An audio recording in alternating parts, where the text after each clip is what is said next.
In this video, I'm going to show you how you can easily erase all messages on your iPhone. Be sure to watch the video to the very end so you don't make any mistakes. Let's get started, and first off, open up Messages app and then enter a conversation. If you would like to erase all the messages in that conversation, first off you need to long press on any message and then tap at More. After that, you will be able to select multiple messages. In that way, you can just select them one by one.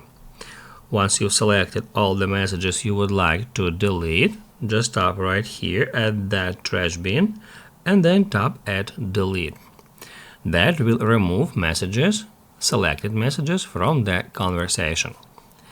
If you would like to erase all the conversations from your chat list, you can easily do so. Just tap at Edit, then select Messages, and then just drag it to select all of them.